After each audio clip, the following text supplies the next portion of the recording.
For the past couple of days, I've been explaining and defending my belief that the leash is not inherently aversive. And that's been a wild ride. But one thing that came up was some people like, I don't think this matters too much. I don't think it really matters if it's aversive or not. This seems like just an academic exercise, kind of a waste of time. But, to be honest, I think it matters. I think it matters a whole lot because how we see the leash, how we think about the leash, determines how we use it. So like on the balance trainer side of things, they generally believe the leash is inherently aversive, and they're happy to use the leash in a manner that emphasizes that. They're happy to use the leash in a way that restricts the dog's behavior. On the force-free side of the equation, they also tend to believe that the leash is inherently aversive, and therefore they tend to try not to use it for training. They'll manage the dog's behavior on walks with it, for sure, but they set up their training scenarios so the leash doesn't come into it, so they don't have to use that aversive tool to train the dog. And so this fundamental understanding or misunderstanding of the leash artificially restricts its use. If you don't believe the leash can be used in a manner that's not aversive, then you're never going to develop or think to develop any methods of using it that aren't aversive in nature. But if the leash can be used in a cooperative manner that the dog welcomes, then we're going to be missing out on all the potential. If we can use the leash to increase cooperation and learning by adding clarity, connection, and confidence, wouldn't we want to do that? Wouldn't that matter? Now, I want to be real clear here. I know that I'm saying that the leash isn't inherently aversive, and in fact, I'm also saying it's not inherently unpleasant.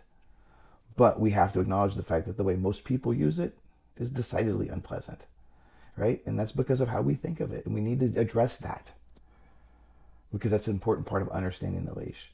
So if you ask the average person why they have their dog on the leash, what you're going to hear is, oh, to keep my dog from running away, to keep him out of the street, to keep him from eating garbage off the ground, to keep him from. It's all about restricting the dog's behavior and use. The leash is very good at managing behavior, and that's how most people use it. And because it's so good at managing behavior, that's why most dogs never ever get real training, because people don't need it. They can manage everything with the leash. The leash allows owners to check out. It not only severs the line of responsibility the dog has towards us, it severs the line of responsibility that the owner has towards the dog. They can check out. They don't have to pay attention. They can just kind of go about their business because the leash provides this safety barrier that prevents the dog from getting into mischief. And so the first level of leash skill, someone with no leash skill at all, they put a leash on the dog, what they're going to generally create is confusion and conflict, right? The dog just wants to do this, and they're going, no, you can't. They're pulling the dog this way and that way. There's no connection there. There's just me imposing my will on the dog, right? And then the next level of leash skill, when you get a little bit better with the leash, then you can start adding, then you start to get true control.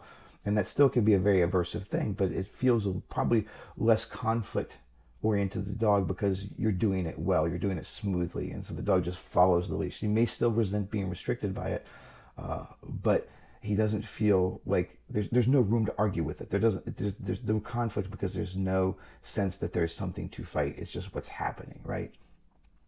And then you get to a certain level of leash skill, and then you can start to use the leash to add clarity and cooperation, and that's when things start to get kind of cool, because cooperation is different than control. An easy way to think about that is, if the dog wasn't on the leash, if the leash wasn't present, would the dog be doing the same thing in this moment that he's doing now?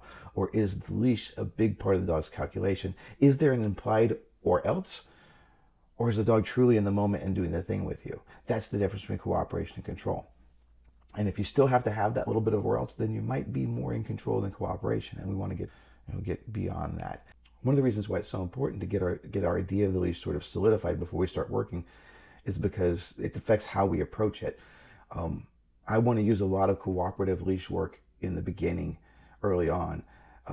I know that especially early on, the leash is going to have to be used to restrict the dog and control their behavior, and so I want to make sure that's not his only experience. So I want to offset that with a lot of cooperative leash work. Let him learn that the leash can be his friend. It is not just there for me to control him. If the dog exclusively has this experience of the leash where it's just used for us to impose our will or to oppose his, then he's going to see it primarily as a tool for that, as a representation of our ability and willingness to restrict him and impose our will. But if we add that cooperative work early on, He can start to understand the context that sometimes the leash is actually helping me. Sometimes it will still oppose me. We can't avoid that, or we shouldn't, I don't think. But I want, for the most part, for him to see it as his friend, as an ally, right? And so the next level of leash pressure we get, once we get past the cooperative stage, we start to get into the confident stage, where we're adding confidence to the dog. Now, trainers talk about all the time how a nervous handler can send their insecurities all the way down the leash in the dog. We don't talk as much about how we can send our confidence through the leash, but it's more than that. When I say confidence, I mean more that. I mean, when you start to have the conversation with the dog, when you're starting to understand how to make adjustments to, your grip proximity and your angles and your elevation and modulation, all these other factors, and you create a tone with the leash that is encouraging to the dog and is clear to the dog, and the dog gets better at playing the leash game, where he's learning how to follow the pressure and he's learning how to solve the puzzles that the leash presents, then he starts to believe in himself more too. So he believes in you, he believes in himself, and that combination creates a lot of confidence. And now we're working together, and now the dog is feeling really good about what's happening. So we get to this level where we're really aware of how we're using the leash, and we're building the dog's confidence. He's getting more confident, he's getting more into the work.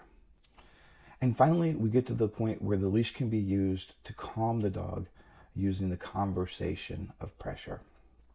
At this point in time, the handler will have developed a feel for the dog and for the leash, and they'll be aware of slight changes in tension that signify changes in the dog's arousal or comfort level. They're going to be listening with the leash as much as they're talking with it, at least as much as they're talking with it. And they're going to be constantly adjusting their leash pressure upon multiple lines based on the feedback they get from the dog. Now, the first two levels that I talked about, those are pretty easy to achieve if you think of the leash as just an aversive. But get that third level of that cooperation, that becomes a little bit harder if you're not deliberately using cooperative leash work. And the next two levels are even harder to achieve than that. So if we want to unlock the full potential of the leash to improve our dog's lives, then we have to start thinking about the leash as more than just a tool to impose our will or restrict or create avoidance. We need to open our eyes and open our minds to the possibility that we can use it in a way to support our dog. All right, so that's it for now. We'll see you next time. Thanks for watching.